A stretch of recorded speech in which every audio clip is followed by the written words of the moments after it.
समाज का जो निर्माण हुआ था, इंसान जब इकट्ठा हुआ, साथ में आया, तो उसके पीछे मूल वजह थी यही डर। ये डर अलग अलग किस्म का होता है, लेकिन आज जिस डर की बात कर रहे हैं वो एक घटना के बाद लोगों के जहन में जो घर करता है उस डर की बात करेंगे, खास तौर पर डॉक्टर्स के लिहाज से। और ये डर की बात अचानक क्यों हो रही है ये आपको बताते हैं, साथ ही साथ कई मेहमानों से इस पर बातचीत करने की, जैसा मैंने कहा, इसके कई पहलुओं को समझने की कोशिश करेंगे। कोलकाता के आरजी कर मेडिकल कॉलेज में एक महिला डॉक्टर के साथ हुए कथित बलात्कार और हत्या के बाद डॉक्टर्स की सुरक्षा से जुड़ी चिंताओं को समझने के लिए इंडियन मेडिकल एसोसिएशन ने एक सर्वे किया। आईएमए के इस सर्वे में ये चौंकाने वाली बात सामने आई है, और वो ये है कि हम सबको समझना भी चाहिए कि देश भर के डॉक्टर्स, उसमें भी खासकर महिला डॉक्टर्स, रात की ड्यूटी में खुद को बेहद असुरक्षित महसूस करते हैं। ये बहुत जाहिर सी, बहुत लाजमी सी बात लगती है, लेकिन इतना आसान भी नहीं है, क्योंकि डॉक्टर्स का काम होता है 24 घंटे उन्हें काम करना पड़ता है, और ऐसे माहौल बनते हैं उनके लिए कि उन्हें ऑड आवर्स में काम करना पड़े, क्योंकि मरीज किसी भी समय आ सकता है। ऐसे में उन्हें सुरक्षित महसूस कैसे कराया जाए कि बहस कोई आज की बहस नहीं है, सिर्फ इस कोलकाता की घटना के बाद शुरू हुई बहस नहीं है। यह भी बताया गया है इस सर्वे में कि 22 से ज्यादा राज्यों के 3,885 डॉक्टर्स ने इसमें हिस्सा लिया, जिनमें से 85% की उम्र 35 साल से कम थी। इनमें से 61% डॉक्टर ट्रेनी या पोस्ट ग्रेजुएट थे, उसमें भी 63% महिलाएं थी। सर्वे के नतीजे बताते हैं कि लगभग एक तिहाई डॉक्टर्स यानी 24.1% खुद को असुरक्षित और 11.4% बहुत असुरक्षित महसूस करते हैं। खासकर महिलाओं में असुरक्षा की भावना ज्यादा पाई गई। 20 से 30 साल के उम्र के डॉक्टर्स में, जो अधिकतर ट्रेनी या पोस्ट ग्रेजुएट हैं, में सुरक्षा का सबसे ज्यादा अभाव था। कुछ डॉक्टर्स को अपनी सुरक्षा के लिए हथियार रखने की जरूरत तक महसूस होती है। ये आंकड़े और ये सोच चौंकाने वाली है। कब तक भय के साए में वो लोग रहेंगे जिनके ऊपर देश को स्वस्थ रखने की जिम्मेदारी होती है? इस पर चर्चा करेंगे, कई मेहमान मेरे साथ जुड़ेंगे, लेकिन उससे पहले ये रिपोर्ट।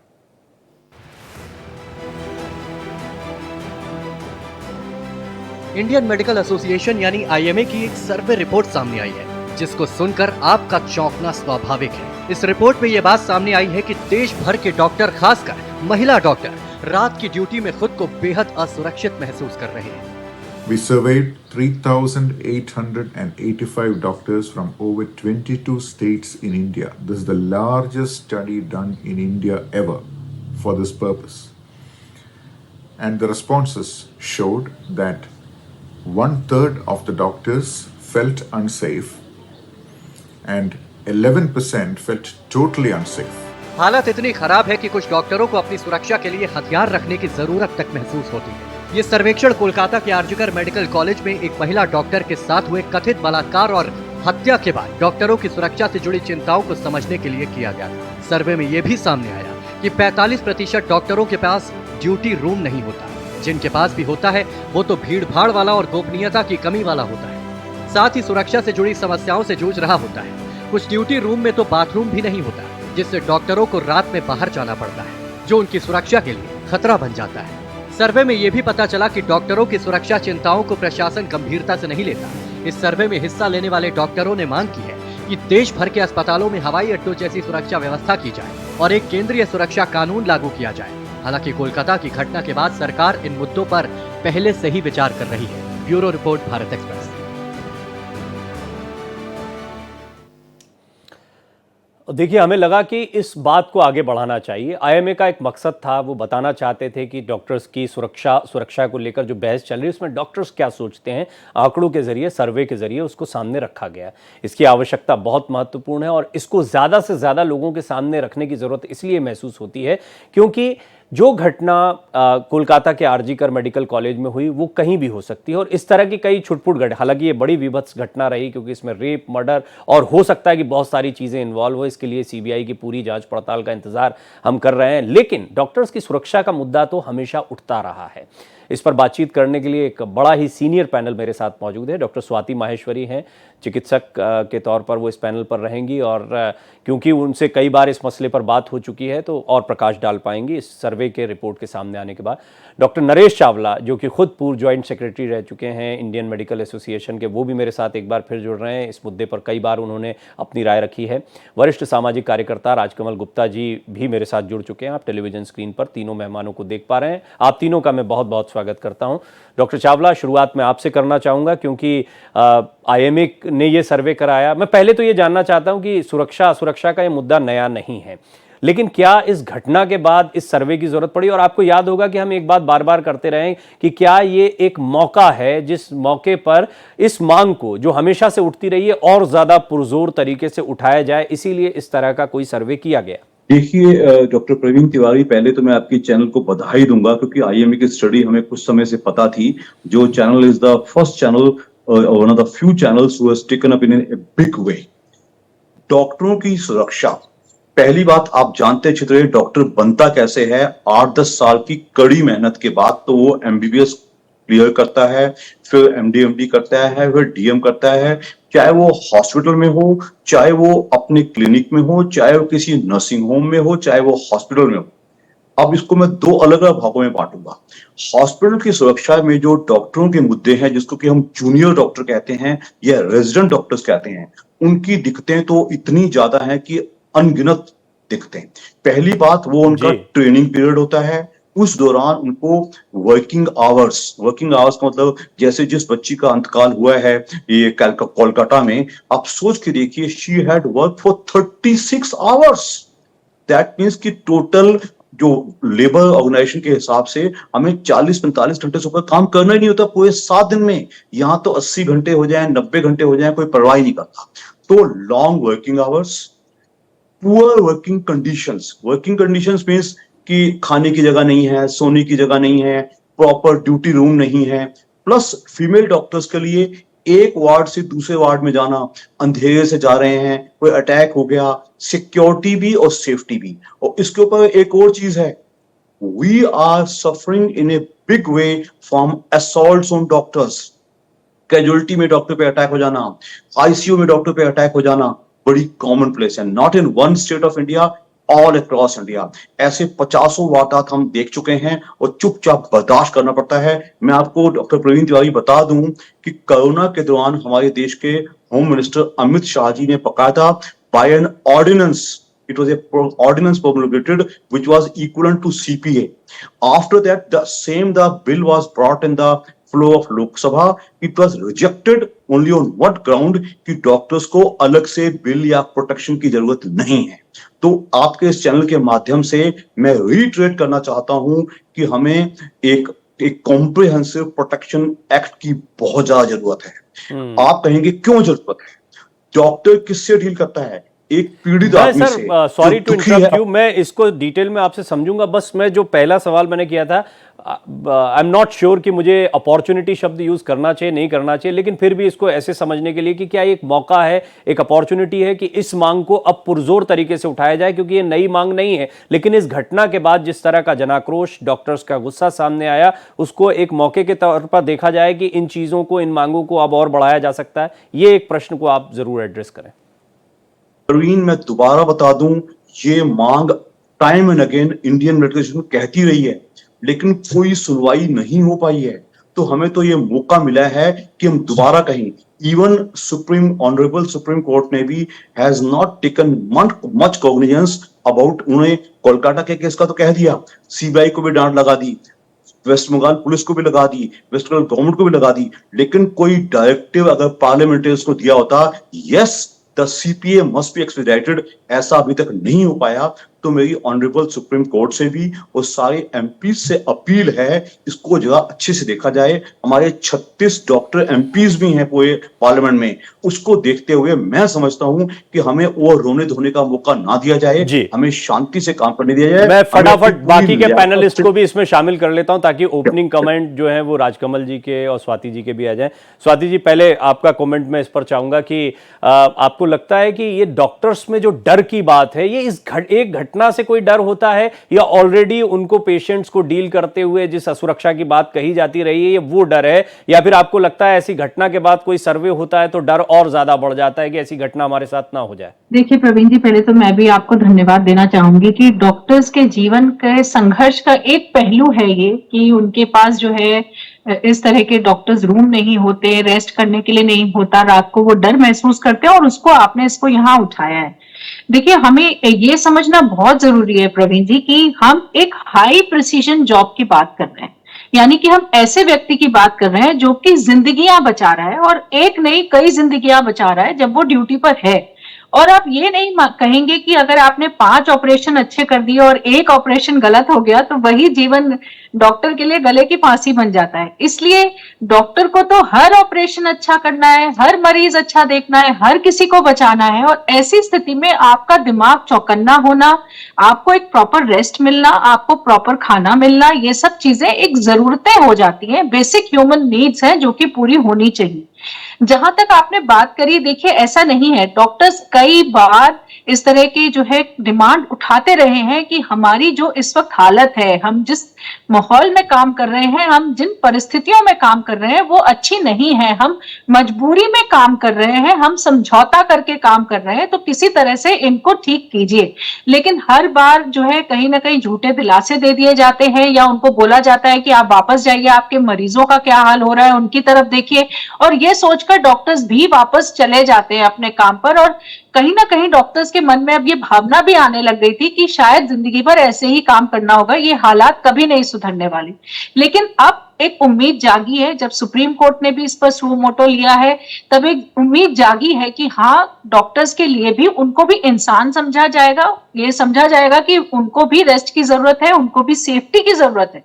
और अगर आप पहले के सर्वेस देखें प्रवीण जी, तो 75% डॉक्टर्स ने किसी ना किसी फॉर्म में अपने पूरे कैरियर में कोई ना कोई आक्रोश लोगों का देखा है। वो वर्बल भी हो सकता है, गाली गलौज भी हो सकती है, वो वेरी मारपिटाई इंपॉर्टेंट। भी हो देखिए, आपने सकती मुझे है, एक कुछ भी पॉइंट हो दिया, सकता है। मैं स्वाति जी, ये पॉइंट बड़ा इंपॉर्टेंट है आपने जो दिया है, क्योंकि दो अलग अलग बातें हैं। एक तो सर्वे जिस घटना के बाद में हुआ वो एकदम अलग एक आपराधिक घटना है, और एक जो बड़े परिप्रेक्ष्य में बात होती है वो ये है कि कई बार मरीज के परिजन, नाराजगी, मरीजों के साथ कुछ अनहोनी हो जाए, उसके बाद की स्थितियां, अस्पतालों में तोड़फोड़, ये एक आम डर देखने को मिलता है। यहां तक कि डॉक्टर्स ने बाउंसर साथ में रखने की बात भी कही थी, मुझे याद है मुझसे बात करते हुए कई डॉक्टर्स ने ये बात कही। अभी इस सर्वे में भी कहा कि हथियार रखने की जरूरत है जैसी स्थितियां। गुप्ता जी, एक बहुत महत्वपूर्ण बात यह होती है कि हम इसको, मैंने जैसा कहा कि अपॉर्चुनिटी कहूं ना कहूं वो ठीक नहीं, लेकिन ये एक मौका है जब डॉक्टर्स की एक पुरानी मांग को उठाया गया। आप दोनों चीजों का कोई कनेक्शन देखते हैं कि आरजी कर मेडिकल कॉलेज में जो कुछ हुआ, एक विभत्स घटना जिसमें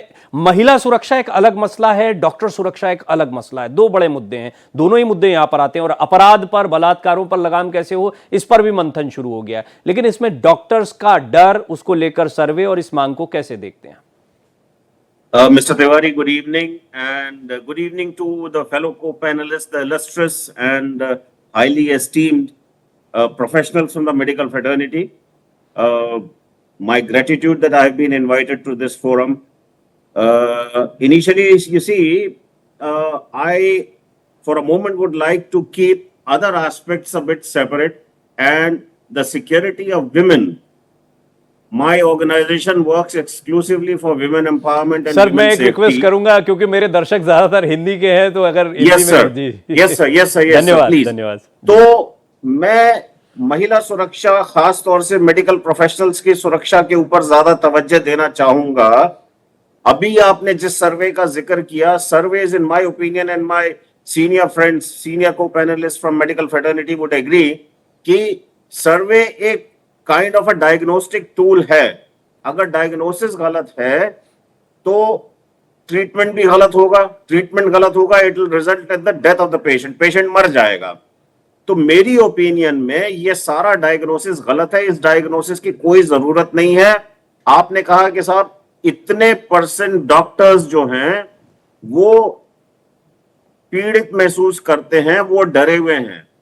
ये परसेंटेज कोई नई नहीं है, कई डेकेड से, कई दहाइयों से हम लोग इस चीज को अच्छी तरह जानते हैं कि डॉक्टर्स, चाहे वो प्राइवेट हॉस्पिटल्स में हो, चाहे वो सरकारी हॉस्पिटल्स में हो, खास तौर से महिलाएं यौन उत्पीड़न का शिकार बनती है। तो इसमें नई बात कौन सी है? परसेंटेज थोड़ी सी कम है, थोड़ी सी ज्यादा है। माननीय जॉइंट सेक्रेटरी साहब से मैं एक निवेदन करना चाहता हूं कि आप नए कानूनों की बात करते हैं, मेडिकल प्रोटेक्शन एक्ट वगैरह, अरे कानून ऑलरेडी बहुत ज्यादा सख्त कानून हैं। पार्लियामेंट ने कानून बनाए हैं, पार्लियामेंट ने ये इंस्ट्रक्शंस दिए हैं कि इन कानूनों का इंप्लीमेंटेशन मैंडेटरी है। अब इंप्लीमेंटेशन करने की जिम्मेदारी किसकी है? एग्जीक्यूटिव की है। एग्जीक्यूटिव में कौन आता है? एग्जीक्यूटिव में नेता आते हैं, मिनिस्टर्स आते हैं, उनके नीचे ब्यूरोक्रेट्स आते हैं और आईएमए जैसी बॉडीज आती हैं। मैं बहुत ही ह्यूमिलिटी के साथ अपने सीनियर को पैनलिस्ट से यह पूछना चाहता हूं, क्या इन लोगों को ज्ञान है कि कौन से वो सख्त कानून है जो पिछले 37 साल से भारत देश में लागू हैं? और मैं ये जानना चाहता हूं कि उन कानूनों के इंप्लीमेंटेशन के लिए आईएमए जैसी बॉडी ने क्या कदम उठाए और जिन अस्पतालों ने उन कानूनों को लागू नहीं किया, तो क्या कोई ऐसा सर्वे पिछले 37 साल में आज तक करवाया ये जानने के लिए कि जो एंटी सेक्सुअल हैरासमेंट लॉज हैं उनका जो अस्पताल इंप्लीमेंटेशन नहीं कर रहे हैं, क्या उन हॉस्पिटल्स के ऊपर आईएमए ने कोई एक्शन रिकमेंड किया? क्या उन डॉक्टर्स की मेंबरशिप कैंसिल की? क्या उन डॉक्टर्स को पर्सोना नॉन ग्राटा डिक्लेयर किया? क्या इन्होंने district administration is responsible for implementation of those laws? जी, आईएमए ने कितनी बार अपने एरिया के डिस्ट्रिक्ट मैजिस्ट्रेट को या डिप्टी कमिश्नर को जाके ये रिप्रेजेंटेशन दिया कि आपके ज्यूरिसडिक्शन में ये 15, 20, 25 हॉस्पिटल्स हैं, इन हॉस्पिटल्स में एंटी सेक्सुअल हैरासमेंट रिलेटेड जो लॉज हैं उनका इंप्लीमेंटेशन नहीं हो रहा है, या तो इंप्लीमेंटेशन कराया जाए या ताला लगाया जाए। गुप्ता जी, और मुझे बहुत अच्छा लगा कि आपने एक ऐसा मुद्दा, इसको एक डायरेक्शन दिया आपने। 2 सेकंड और लूंगा जी मैं, जी, आप सिर्फ 2 जी, सेकंड। आप वाइंड अप करें इसको। मेरी, if I am not wrong, not even once that has happened. IMA has failed in its, अभी तो लिप सर्विस करवा लो आप जितनी मर्जी चाहे, हमने ये सर्वे करा लिया, हमने वो। अरे सर्वे में कौन सी नई बात बता दी? क्या आज से पहले यौन उत्पीड़न नहीं होता था? अब सर्वे में निकल के आ गया कि यौन उत्पीड़न हो रहा है। वो तो हो रहा है, उसको रोकने के लिए जो प्रोटोकॉल्स सरकार ने बनाए हैं उनके पालन करने हाँ, में आपने बात IMA का कही, क्या ये बात योगदान स्पष्ट है। मैं इसको थोड़ा सरलीकृत करके रख देता हूं, और क्योंकि मैं जानता हूं कि चावला जी जो है बहुत ही सीनियर पोजीशन पर रहे हैं, अभी भी बहुत एक्टिव हैं वो इसमें, तो कई चीज़ों को एड्रेस कर पाएंगे और इस पर बात भी हुई, ऐसा नहीं कि इन मुद्दों पर बात नहीं हुई।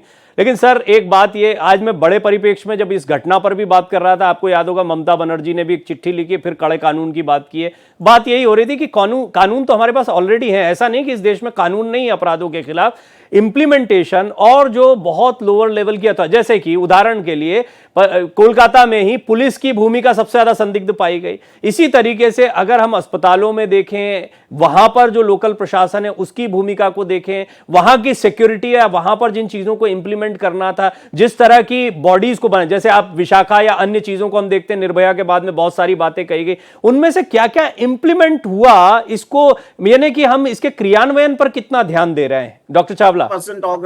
सुप्रीम मैं सबसे पहले तो I will appreciate Gupta ji सुनिए, मैं आऊंगा डॉक्टर चावला को एक बार सुनते हैं, आपके कई सारे पॉइंट्स आए हैं तो एक एक करके एड्रेस होंगे जी।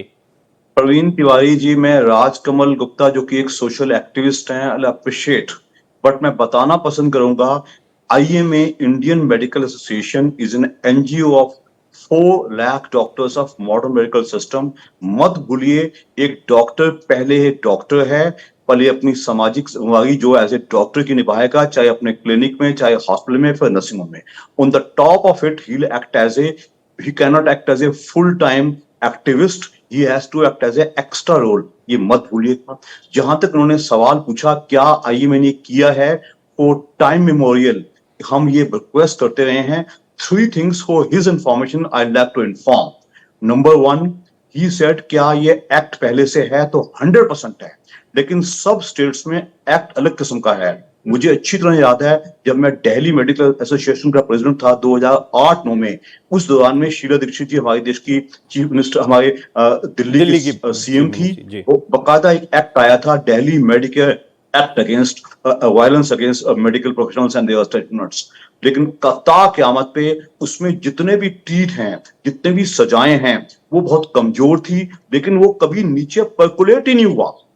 मेरे देश में, आपके देश में, you know very well, politicians are on the top of the action ladder, फिर ब्यूरोक्रेट्स आते हैं, उनके नीचे एडमिनिस्ट्रेशन आता है, तो कभी बात नीचे पहुंची ही नहीं। I like to inform Rajkamal Gupta ji, जब तक पॉलिटिकल विल नहीं होगी, मैंने खुलेआम कह दिया, जब अगर कोरोना के दौरान इस एक्ट की जरूरत थी, जो कि ऑर्डिनेंस लाया गया था, उसके बाद ऑर्डिनेंस को विड्रॉ कर दिया गया, that means what we are lacking largely is the political will.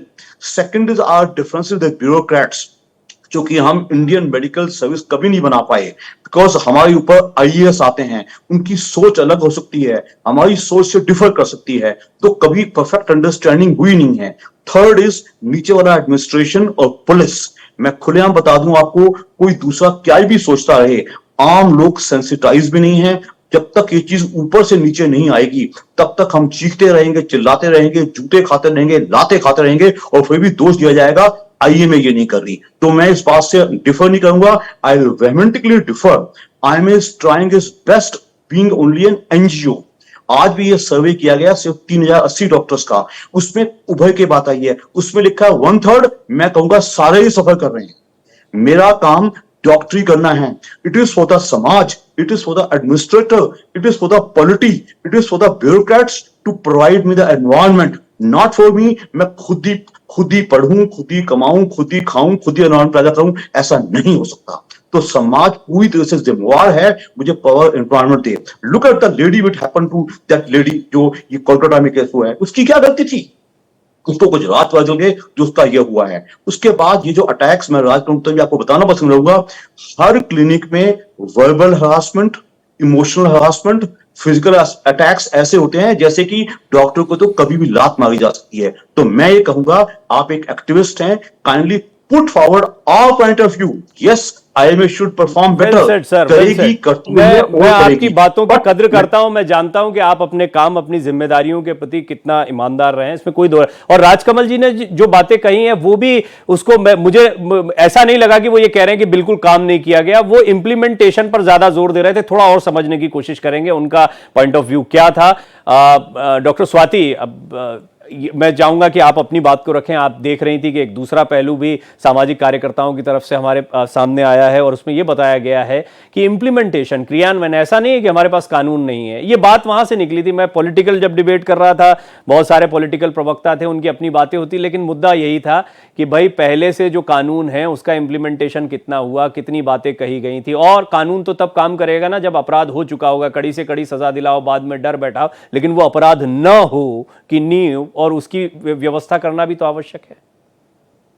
बिल्कुल प्रवीण जी, और इसीलिए मैं डॉक्टर नरेश सर की बात से इत्तेफाक रखती हूँ, उसी को आगे बढ़ाने की कोशिश करूंगी। देखिए, जो उन्होंने कहा वो बात सही है कि कुछ जो स्टेट्स हैं उनमें इस तरह के लॉज हैं, लेकिन उनकी जानकारी, जो ब्यूरोक्रेसी है, जो हमारी पुलिस व्यवस्था है, उसको तक भी नहीं है।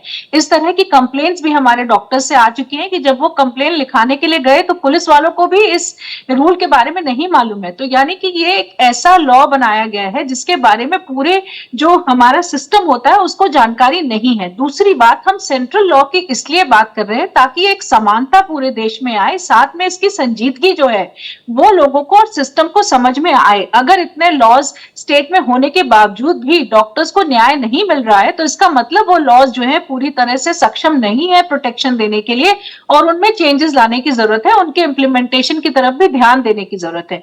दूसरी बात, जब हम सर्वे की करते हैं प्रवीण जी, तो मुझे लगता है ऐसे सर्वे जल्दी जल्दी होने चाहिए और होने चाहिए, क्योंकि इनसे बहुत सारी ऐसी बातें उजागर होती है जो कि सिस्टम में है, जिनकी तरफ हम ध्यान नहीं देते हैं। जिस तरह से देखिए, केवल कानून की बात नहीं हो रही है, मूलभूत जो जरूरतें हैं डॉक्टर्स की ड्यूटी पर होते वक्त, उनकी भी बात हो रही है कि ड्यूटी रूम नहीं है, कि सेफ्टी नहीं है, लाइटिंग नहीं है, सेफ फील नहीं कर रहे हैं डॉक्टर्स, रात को सन्नाटा बरपा होता है सारे अस्पतालों में। ऐसी स्थिति में सुरक्षा क्यों नहीं बढ़ाई जा रही, सीसीटीवी कैमरास क्यों नहीं है? तो बहुत सारी ऐसी जरूरतें भी हैं डॉक्टर्स की जिसकी तरफ देखने की जरूरत है। हम ये नहीं सोचे कि डॉक्टर्स जो है वो केवल एक रोबोट है, मशीन है, अपना काम केवल करते रहेंगे, ऐसा नहीं है।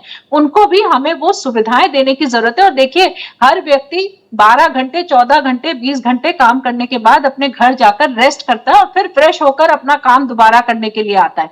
लेकिन हम एक डॉक्टर है जो कि जीवन बचा रहा है, जो हर वक्त जिसको मुस्तैद रहने की जरूरत है, उससे हम अपेक्षा कर रहे हैं कि वो 36 घंटे, 72 घंटे काम करके भी उतना ही फ्रेश दिखाई दे, उतने ही अच्छे से काम करे। तो ये एक तरह से इनह्यूमन भी है।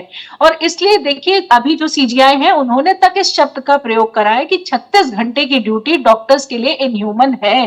तो तो इसलिए इन चीजों को उठाना और इन मुद्दों को उठाना एक बहुत बड़ी जरूरी हो जाता है। दर्दनाक, एक बड़ी विभत्स घटना के बाद ये सारा मामला उठा। लेकिन ठीक है, जब भी उठता है मैं इसको, जैसे आपको याद होगा मैंने शुरुआत में कहा, मुझे कहना चाहिए नहीं कहना चाहिए, but it's like an opportunity कि जब ये पुरानी मांगों को भी पुरजोर तरीके से उठाया जाए, एक ऐसा मौका दिखाई देता है कि जब इन मुद्दों को उठाया जा सकता है। डॉक्टर संजय कुमार, और ये भी कम होता है मेरे पैनल पर कि सारे डॉक्टर बैठे हुए हों, पांचों के पांचों इंक्लूडिंग मी। तो डॉक्टर संजय कुमार, ये भी बताएं मुझे कि क्या आपको लगता है कि ये मांग, यानी एक बच्ची के साथ में कुछ होना कोलकाता के आरजीकर मेडिकल कॉलेज में, और डॉक्टर्स की ये पुरानी मांग है, आज की नहीं है, और ये हर जगह आरएमएल में भी आप देख रहे थे, या देश के तमाम जगहों पर डॉक्टर्स ने इस मांग को उठाया, वो किसी भी राज्य में किसी की भी सरकार हो सकती है। दोनों चीजें अलग अलग हैं, लेकिन कहीं ना कहीं एक जगह आती दिखाई दे रही है। आपको लगता है कि डॉक्टर्स के मुहिम का एक बड़ा मौका कोलकाता की ये घटना बनी? नहीं, बिल्कुल हम इससे सहमत हैं कि जब तक डॉक्टर सेफ फील नहीं करेंगे वो काम क्या करेंगे। और अब वो मरीज के बारे में तो नहीं कहा जा सकता है कि कौन सा कॉम्प्लिकेटेड केस रात के 1 बजे आएगा कि भोर में 3 बजे आएगा। अब उनको हैंडल करना है।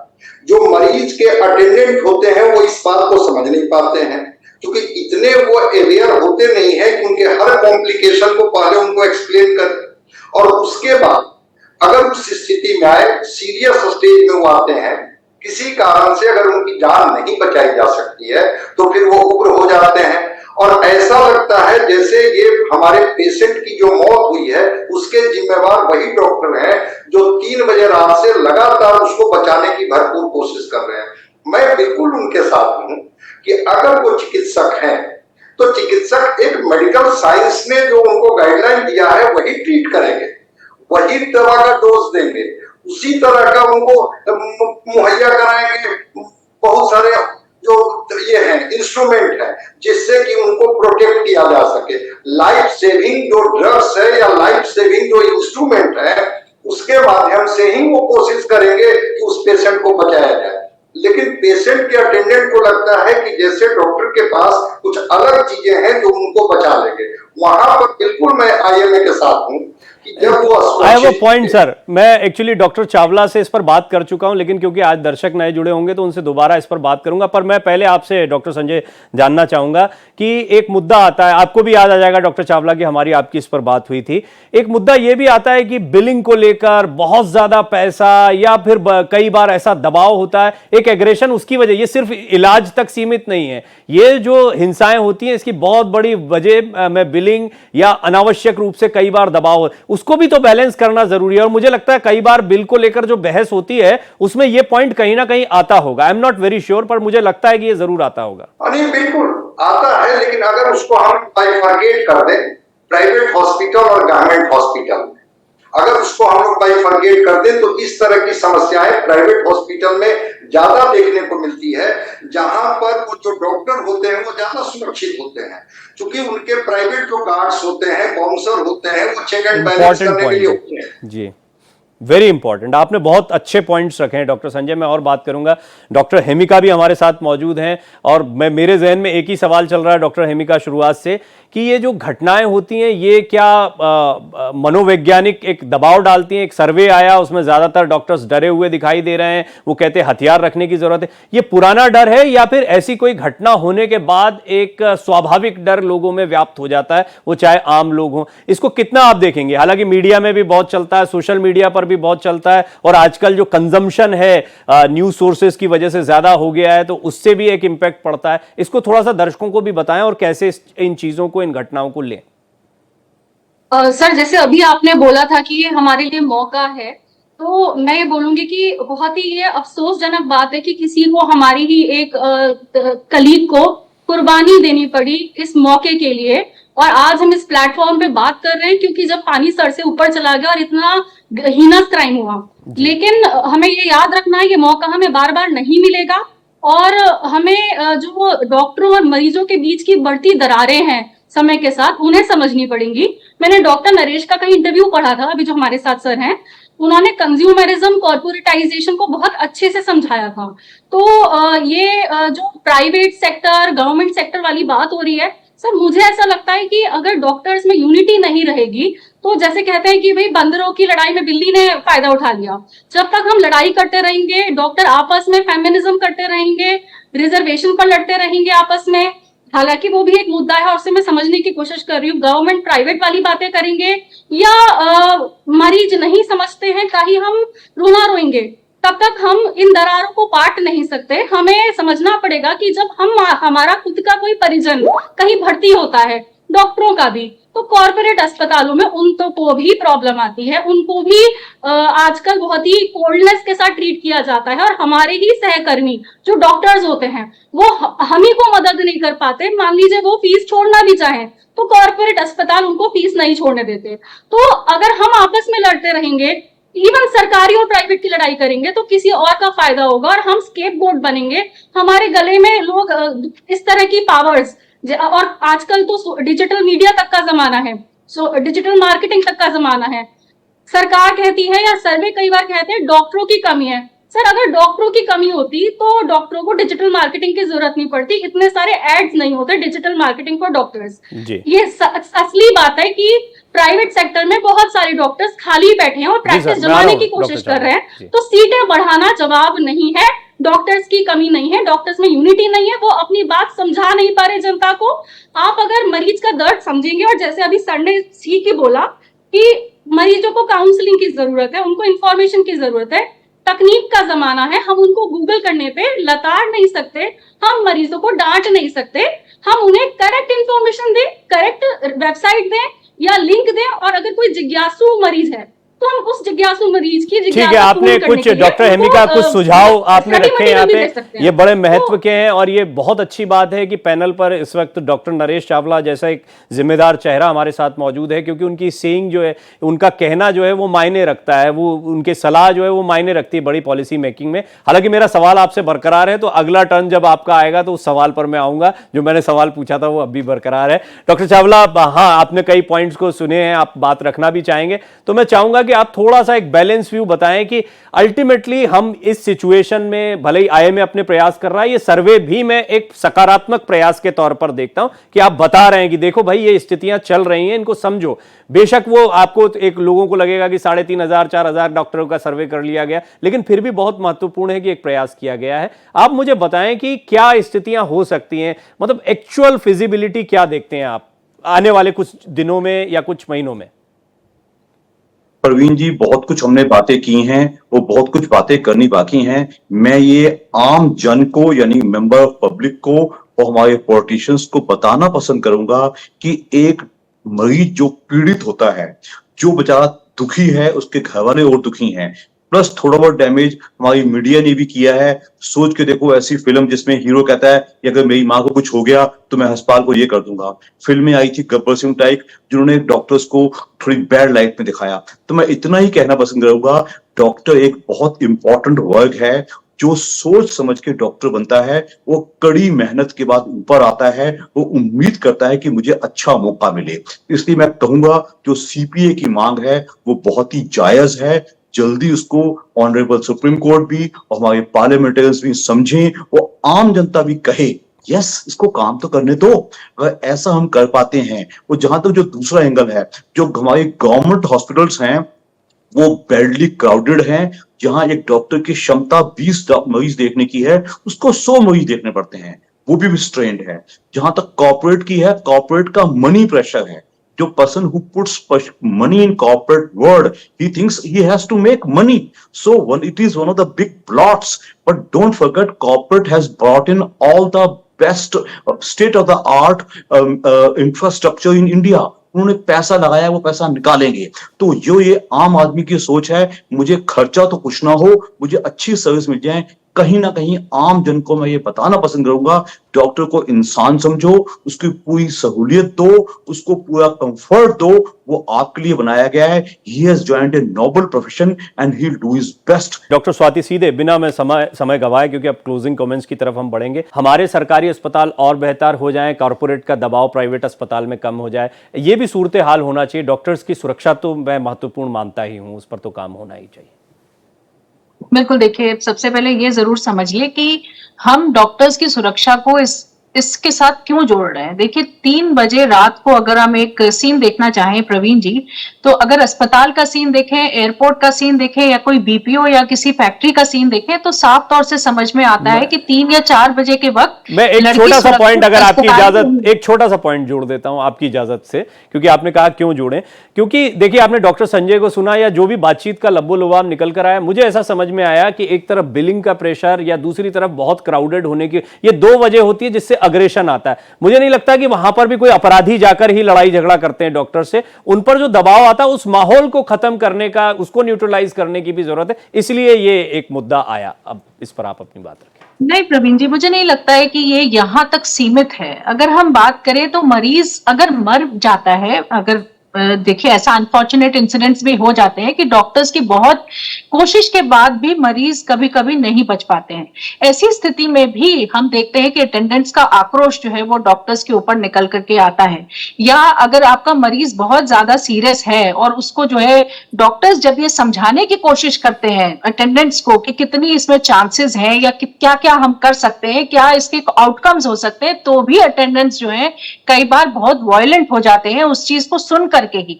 तो केवल बिलिंग एक मुद्दा नहीं है, मैं ये मानती हूँ, बहुत सारे और ऐसे पहलू हैं। और कई बार मानसिक स्थिति भी अटेंडेंट्स की अच्छी नहीं होती है, क्योंकि उनका प्रियजन जो है जिंदगी से लड़ रहा होता है और ऐसी स्थिति में उनके ऊपर भी कई तरह के दबाव होते हैं। तो कई सारे कारण इसके पीछे हो सकते हैं। देखिए दूसरी बात, अगर आप प्राइवेटाइजेशन और इसकी करते हैं, इंडिया केवल आज तक 3% जीडीपी को भी टच नहीं कर पाया है। जहां की आप अमेरिका बाकी देशों की बात करें तो 17 से 18% तक जीडीपी का जो है वो हेल्थ पर खर्च हो रहा है। तो हमारा जो हेल्थ इंफ्रास्ट्रक्चर है वो भी अभी तक उस सीमा पर नहीं पहुंच पाया, और इसीलिए डॉक्टर्स की भी अगर हम बात करें तो उनको वो मूलभूत सुविधाएं नहीं मिली है जो कि एक अस्पताल में मिलनी चाहिए। वहीं हमारा जो सिस्टम है उसमें केवल 25% लोग ऐसे हैं जिनके पास हेल्थ इंश्योरेंस है, जबकि आप अमेरिका की अगर बात करें तो 90% से ज्यादा लोग हैं जिनके पास हेल्थ कंपलसरी है, इंश्योरेंस वहां है, तो और कंपलसरी इसकी वजह से उनको सेवाएं जो हैं आसानी से उपलब्ध होती हैं। लेकिन भारत में आउट ऑफ पॉकेट एक्सपेंडिचर लोगों का काफी हो जाता है, क्योंकि जब आप गवर्नमेंट से उठ करके प्राइवेट में जाते हैं, जब आप बेहतर सुविधाओं की तरफ जाने की कोशिश करते हैं, तो उनका जो दाम है वो भी बढ़ना लाजमी हो ही जाता है। तो इसलिए बहुत सारे ऐसे फैक्टर्स हैं जिनकी तरफ हमको देखना है। पर अगर मैं मुद्दे पे वापस आऊं प्रवीण जी, तो देखिए ये मुद्दा डॉक्टर्स ने इसलिए अब उठाया है क्योंकि इस अभय के साथ जो हुआ है उससे साफ तौर से हर डॉक्टर के मन में ये भावना आई है कि कल को हमारे साथ भी ये हो सकता है, क्योंकि हम उसी परिस्थिति में हैं जहां सन्नाटा है, जहां हमारी चीख पुकार सुनने के लिए कोई नहीं है, जहां हमारे पास रेस्ट करने के लिए कोई जगह नहीं है, जहां हम अंधेरे से एक वार्ड से दूसरे वार्ड में जाते हैं। और इसलिए आज अभया तो कल हम हो सकते हैं, और अब ये समय अलग से आ चुका है कि वॉशरूम हमें नहीं इस चीज के लिए है, आवाज रेस्ट करने उठानी के लिए चाहिए। जगह नहीं है, अलग से कोई कमरे नहीं होते हैं, सुरक्षा नहीं होती, गार्ड्स नहीं होते, बहुत सारे इश्यूज हैं। क्योंकि डॉक्टर संजय कई मसलों पर लिखते रहे हैं और वरिष्ठ पत्रकार हैं। तो मैं सर आपसे ये जो एक बड़ा मुद्दा, हम बातचीत करते करते अंत में एक बड़े अहम मुद्दे पर आ गए हैं, तो मैं समझना चाहूंगा कि जीडीपी या हम इसमें ज्यादा बजट दे दें, इसका परसेंटेज बढ़ा दें, या फिर साथ ही साथ में कोई ऐसी स्थितियां बन जाएं जिसकी वजह से हमारी सरकारी स्वास्थ्य सेवाएं जो हैं वो और बेहतर हो पाएं। क्या किया जाए? मतलब कुल मिला के आप आने वाले समय में कैसे देखते हैं, जब हम 5वीं से तीसरी बड़ी इकोनॉमी बनने की तरफ बढ़ रहे हैं, तो हेल्थ सेक्टर को लेकर क्या नजरिया होना चाहिए? नहीं, मैं सहमत हूं कि जीडीपी आप बढ़ा दीजिए, जीडीपी का 3% क्या 10% आप कर दीजिए स्वास्थ्य सेक्टर में, लेकिन चिकित्सकों को एक बात समझनी होगी कि आप इस पेशे में सेवा के लिए आए हैं। लेकिन जब वो जो कॉर्पोरेट अस्पतालों की जो तस्वीर आती है और जब आप उनका बिलिंग देखें, अभी कह रहे थे ना चावला साहब सिनेमा की बात, तो उसका भी मन मस्तिष्क पर प्रभाव पड़ता है। वह भी सिनेमा का ही रिफ्लेक्शन है, जिसमें देखते हैं कि मरीज का डेथ हो गया है और उनके अटेंडेंट को इन्फॉर्म नहीं किया जाता है और उनसे पैसा वसूला जाता है। देखिए दोनों पक्ष को देखना होगा, डार्क पक्ष को भी देखना होगा, आपके अच्छे पक्ष को देखना होगा। बिल्कुल आपको ह्यूमन होना चाहिए, जो लेडीज हो, जेंट्स हो, जो बतौर चिकित्सीय सेवा दे रही हो अस्पतालों में, प्राइवेट हो गवर्नमेंट का हो, उनके साथ उनकी निजता का, उनके प्राइवेसी का, उनके साथ नेचुरल नीड का बिल्कुल ख्याल रखा जाना चाहिए। लेकिन एक चीज को लेकर के बिल्कुल गौर करने की जरूरत है कि जो कॉर्पोरेट अस्पताल हैं, जो प्राइवेट हॉस्पिटल्स हैं, वहां पर जो एक दृश्य कभी कभी उपस्थित होता है, बिल्कुल मैं सहमत कि life saving drugs, life saving instrument और जो आपने मेडिकल साइंस में सुपर स्पेशलाइजेशन किया हो, स्पेशलाइजेशन किया हो, जो आप ट्रीटमेंट दे सकते हैं वही दे सकते हैं। जीवन और मौत के बीच में डॉक्टर पूरी ईमानदारी से खड़ा होता है, लेकिन एक जगह आपको और ईमानदार होना होगा कि इस पेशे में आप धन कमाने के लिए नहीं आए हैं। ठीक है, जितनी भी बात कर रहे हैं, ये पेशा सेवा का है, इसी वजह से आपको भगवान का दर्जा दिया जाता है। तो भगवान का कुछ रूप दिखना भी चाहिए, रिफ्लेक्शन भी होना। मैं जानता था कि डॉक्टर स्वाति आप इस पर कुछ कहना चाहेंगे, हालांकि समय मेरे पास बड़ा सीमित है, लेकिन फिर भी आप अपना पॉइंट रखें, क्योंकि मैं डॉक्टर हेमिका के पास फिर जाऊंगा। मेरा सवाल उनसे एक बरकरार है अभी। देखिए, मैं संजय जी की बात से इत्तेफाक नहीं रखती कि ये काम डॉक्टर्स का नहीं है। जब आप प्राइवेट अस्पतालों की बात करते हैं तो ये प्राइवेट अस्पताल किसी ना किसी बिजनेस ऑर्गेनाइजेशन के द्वारा चलाई जाती है, और इसलिए उन ग्रुप्स को जरूर ये सोचने की जरूरत है कि किस तरह से हम और सब्सिडाइज रेट्स ला सकते हैं। देखिए, मैं इसको थोड़ा सा इस चर्चा को, क्योंकि इस पर ये जो विषय है ना, ये बिल्कुल डिफरेंट विषय है स्वाति जी, समय भी सीमित है, और इस पर मैंने बात की है और डॉक्टर चावला भी थे, उसमें बड़ी लंबी हम लोगों की चर्चा हुई, और उस चर्चा में एक चीज ये आई कि कुछ रेगुलेशंस होने चाहिए। कई जगहों पर जो चीजें अटकी हैं उसमें आईएमए खुद कह रहा है, वो जॉइंट सेक्रेटरी रह चुके हैं, वो कहते हैं आज भी आईएमए इसको लेकर कंसर्न है। ऐसा नहीं कि हमारी नजरों से ये चीज, हालांकि ज्यादातर प्राइवेट डॉक्टर्स जो हैं वो आईएमए का हिस्सा होते हैं, ये भी हम बात को जानते हैं। तो इस पर हमने चर्चा की और मुझे लगता है कि जो हमारे प्रोड्यूसर और टीम देख रही है वो इस विषय को भी जरा विस्तार से समझेगी। लेकिन आज जिस विषय पर थे डॉक्टर हेमिका, मेरा सवाल बरकरार है, वही सवाल दोबारा पूछूंगा, क्योंकि आपने अपने मन की बात तब रख दी थी। लेकिन अब ये बताएं कि लोग कैसे कंज्यूम करें, और ये डर सचमुच कितना बैठ जाता है कोई ऐसी घटना समाज में होती है तो, और इनको लेकर कितनी सतर्कता हमारे मनोविज्ञान को स्वस्थ रखने के लिए आवश्यक है। सर, जैसे डॉक्टर संजय ने एक टर्म यूज करा भगवान, तो इसमें मैं आपको बस एक चीज बता दूं। मैं सीनियर से बात हो रही थी, उन्होंने कहा कि जो हम पर्चे पे ऊपर RX लिखते हैं, ये शायद लॉर्ड जुपिटर को प्रेयर है कि डॉक्टर जो कर रहा है कि मैंने तो अपना काम कर दिया, मैं आगे दवाइयां लिख रहा हूँ, बाकी तेरे हवाले। तो मैं रिक्वेस्ट करूंगी कि शायद एलोपैथी डॉक्टर भगवान में विश्वास रखती है शायद, और अगर डॉक्टर भगवान को प्रेयर कर रहा है तो डॉक्टर खुद भगवान नहीं हो सकता। और मरीज हमको कितना बोले कि आप भगवान हो, आप खुद को जिस दिन भगवान मानने लगा आपको गॉड कॉम्प्लेक्स आ जाएगा, मरीज की उम्मीदें आपसे बढ़ेंगी, एक्सपेक्टेशन बढ़ेंगी, और हमारी पिटाई होने की संभावना और बढ़ जाएगी। तो मरीजों का एक्सपेक्टेशन मैनेजमेंट करने के लिए अपने को भगवान ना माने, कोई आपको माने, आप ना माने। और दूसरा, ह्यूमिलिटी अगर रखेंगे तो फिर हम ये भी डिमांड कर सकते हैं, मेरी एक डिमांड है कि जो पनिशमेंट का एक नेग्लिजेंस एक्ट आया है 2023 में, जिसमें अमेंडमेंट हुआ है 2023 में, जिसमें ये लिखा था, जैसे डॉक्टर स्वाति बता रही थी, कि अगर मेडिकल प्रैक्टिशनर प्रोसीजर में कुछ नेग्लिजेंस होती है तो 2 साल की पनिशमेंट है। अब मेडिकल नेग्लिजेंस की कोई डेफिनेशन नहीं है, तो हम डिमांड करें कि भाई वो उसकी डेफिनेशन, लीगल डेफिनेशन और एक्चुअल डेफिनेशन में आपस में इतना क्लैरिटी नहीं है। तो हम अगर ह्यूमिलिटी रखेंगे तो हम डिमांड कर सकेंगे कि सेंट्रल प्रोटेक्शन एक्ट के साथ साथ ये इसे भी अबॉलिश किया जाए। जी, मैं एक चीज तो समझ गया कि आज डॉक्टर हेमिका बहुत सारी चीजें लेकर आई थी स्टडी करके, कि मुझे ये सारी चीजें तो आज इस विषय पर बोलनी है। मैं चाहता था कि और हो, लेकिन थोड़ा देरी से आप जुड़े। इसी तरह डॉक्टर संजय, आपसे भी बात करके कई महत्वपूर्ण मुद्दों पर आपने प्रकाश डाला, इसके लिए आपका धन्यवाद। डॉक्टर हेमिका, आपका धन्यवाद। डॉक्टर स्वाति, मैं आपका एक बार फिर धन्यवाद करता हूं, क्योंकि आप लगातार ऐसे मुद्दों पर बोल रहे हैं। डॉक्टर नरेश चावला काफी समय तक हमारे साथ थे, उनको मेडिकल इमरजेंसी में जाना पड़ा, उनका भी धन्यवाद। तो आज भारत का सवाल में ये महत्वपूर्ण मुद्दा डर के साए में डॉक्टर साहब के सामने उठाया। इसमें कई पहलू सामने आए हैं, चाहे वो प्राइवेट अस्पताल, सरकारी अस्पतालों में भीड़ हो, प्राइवेट अस्पतालों के बिल हो, डॉक्टर्स की सुरक्षा का मुद्दा हो, कोलकाता में जो कुछ हुआ उसके बाद में अचानक डॉक्टर्स की मांग का बढ़ना। इन मुद्दों को बहुत विस्तार से, बहुत डिटेल में हमने समझने का प्रयास किया।